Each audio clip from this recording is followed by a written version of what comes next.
მოცვის ნაკვეთები გატყვევებული ჩაის პლანტაციების ნაცვლად სამეგრელოში მოცვის წარმოების ხელშეწყობის პროგრამის პრეზენტაცია გაიმართა. პროექტს სოფლის მეურნეობის სამინისტრო ახორციელებს. 5.7 ჰექტარზე უკვე დარგულია კენკროვანი კულტურის ჯიშები და პირველი მოსავალი 2013 წელს იქნება. მოცვის წარმოების ხელშეწყობის პროგრამა წარმოადგენს პილოტურ პროექტს, რომლის გახორციელებაც სოფლის მეურნეობის სამინისტროს ინიციატივით სოფლის მეურნეობის კორპორაციამ 2010 წელს დაიწყო. სამეგრელოს შემდეგ ნაკვეთები გურიასა და აჭარაშიც გაშენდება. დღეს სამეგრელოში მოცვის სადემონსტრაციო ნაკვეთს საქართველოს პრეზიდენტი სტუმრობდა. მიხეილ სააკაშვილი ბაკურ კვეზერელთან ერთად მარცვლოვანი კულტურის მოყვანის ტექნოლოგიას გაეცნო.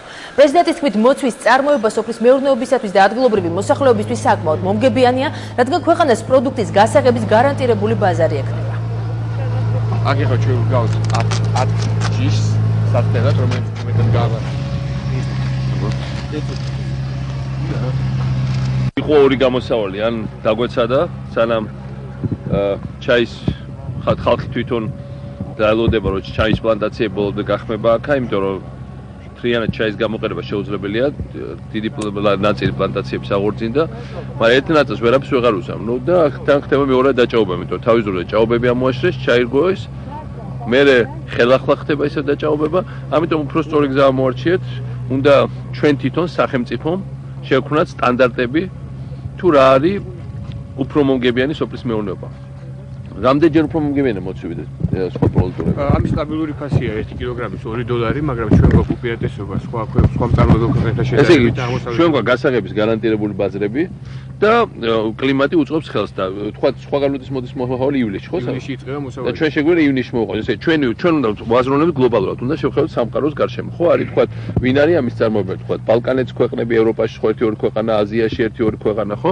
ნახოთ სად შეიძლება ჩვენ შევიდეთ ისეთ მომენტში, რომ მათ გავასწროთ. თუ ჩვენ შეგვიძლია ერთი თვით ადრე მოვიყვანოთ და შეგვიძლია ესე გარანტირებული გასაღების ბაზარი გვაქვს მრავალი წლის განმავლობაში. ესე გარანტირებული შემოსავლია გარშემო ხალხს.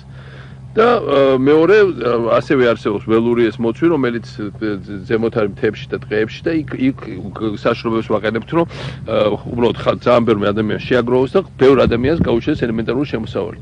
ამიტომ აი ეს არის სოფლის მეურნეობა. ჩვენ გამოვაცხადეთ სოფლის მეურნეობაში ფულის ჩადება, გახსოვთ?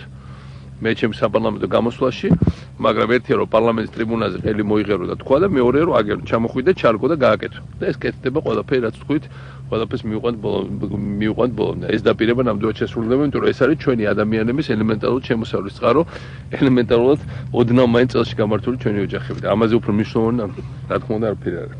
ხო ესე? ეს დავამატებდი, რომ ძალიან მნიშვნელოვანია თვითონ საქართველოს დარეგისტრირება, ესე ვთქვათ, როგორც მოცვის წარმოებლის, ანუ იმის ახსნა იმ ინვესტორებისთვისაც აინტერესებს მოცვის წარმოებაში ფულის ჩადება, რომ საქართველოს შეიძლება მოცვი იწარმოებოდეს და ეს იყო აგერ მაგრამ თუ ნახოთ რა იყო აქ ადრე, ამისათვის სურათებიც არ გჭირდებათ, შეგიძლიათ ეგერ გვერდზე გადახვიდეთ. აი ეს გატყევებული პლანტაციაა ჩაის. და ესე რაც გაკეთდა. აი ეს იყო ბუჩქნარი და უიმედობის და უპერსპექტივების სრული განცდა. ამ ადგილზე ადრე იყო ამორტიზებული ჩაის პლანტაციები, ისევე როგორც სხვა დანარჩენ რეგიონშიც არსებობს ასეთი პლანტაციები, გამოუსადეგარი მიწები და ჩვენი ძირითადი მიზანი იყო, რომ ალტერნატიული რაღაცა საშუალებები და სამუშაო